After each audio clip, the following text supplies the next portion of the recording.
존경하는 동료 시민 여러분, 안녕하십니까? 안전과 건강을 지키는 정치, 행복한 대한민국을 꿈꾸는 국민의힘 국회의원 김은희입니다. 오늘은 제가 국회에 등원한 지 43일째 되는 날입니다. 저는 등원한 이후 단 하루도 쉴 새 없이 사회폭력의 희생자, 사회적 약자 보호를 위한 대책을 위해 고민해왔고, 여러 전문가들과 심도 있는 논의와 토론을 통해 이들을 위한 입법을 준비해왔습니다. 그리고 오늘 범죄 피해자 보호 3법을 시작으로 사회적 폭력의 피해자들을 위한 의정활동을 힘차게 시작하려고 합니다. 동료 시민 여러분, 우리 사회를 충격으로 몰아넣었던 신당역 살인사건을 기억하십니까? 1년 반이 지난 지금 저는 다시 이 사건을 복기해 보고자 합니다. 만약 신당역 살인사건에서 가해자에게 구속영장이 제대로 발부됐더라면, 피해자와 가해자가 제대로 분리됐더라면 이러한 끔찍한 비극은 발생하지 않았을 것입니다. 당시 우리 모두는 분노했고 다시는 이런 일이 발생하지 않도록 국가와 사회의 대책을 요구했습니다. 우리 사회는 그동안 범죄 사건이 있을 때마다 가해자 처벌에만 관심을 쏟아왔습니다.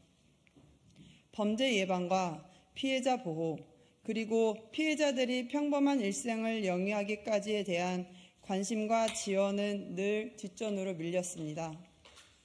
그 결과 각종 사회적 범죄로 인한 비극들은 지금도 반복되고 있습니다. 제가 오늘 발표하는 범죄 피해자 보호 3법은 범죄의 근본적인 예방, 피해자의 보호를 중심으로 고민한 결과물입니다. 범죄 피해자 보호 3법을 통해 범죄로부터 안전한 대한민국, 피해자 회복에 동행하는 대한민국으로 한 걸음 나아가기를 희망합니다. 먼저 성폭력 방지법 개정을 통해 보복범죄 방지를 위해 국가와 지자체의 의무를 강화하겠습니다.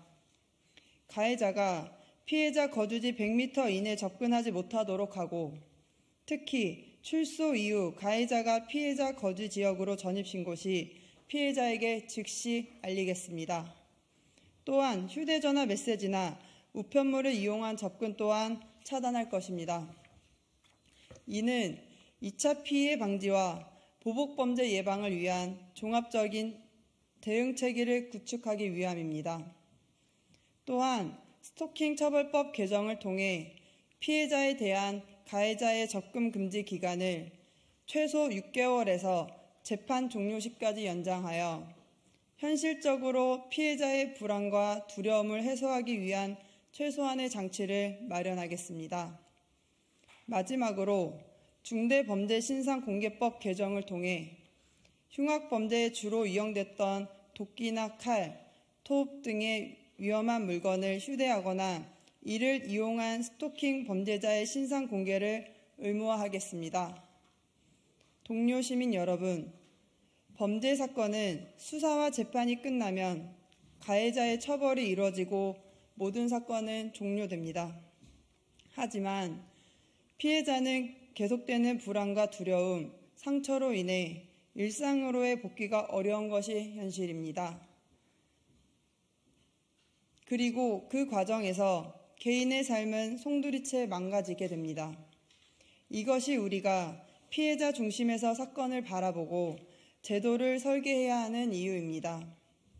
지금 이 순간에도 재판 과정 속에서 언제 보복당할지 몰라 두려움에 떠는 동료 시민들이 계십니다. 이분들이 안심하고 일상으로 돌아갈 수 있도록 실질적인 법적, 제도적 장치를 마련하는 것, 제가 이 자리에 있는 이유입니다. 사실 이 모든 것은 국가와 사회가 마땅히 해야 했던 것입니다. 피해자 보호를 위해 그 누구보다 앞장섰어야 했던 국가와 사회가 책무를 다하지 못한 현실에 대해서는 분명 반성과 성찰이 이루어져야 합니다. 그러면서도 피해자 보호가 더는 느슨하지 않도록 우리 정치가 제대로 역할하는 것이 매우 중요하다고 생각합니다. 저는 저에게 주어진 값진 의정활동 기간 동안 사회적 폭력의 희생자, 사회적 약자를 위한 정책에 모든 것을 쏟겠습니다. 앞으로도 체육인 인권보호 3법과 범죄자 가해 처벌 3법, 저출생 극복을 위한 모자보건법 등의 입법 발의를 통해 안전과 건강을 지키는 정치, 행복한 대한민국을 반드시 만들겠습니다. 감사합니다.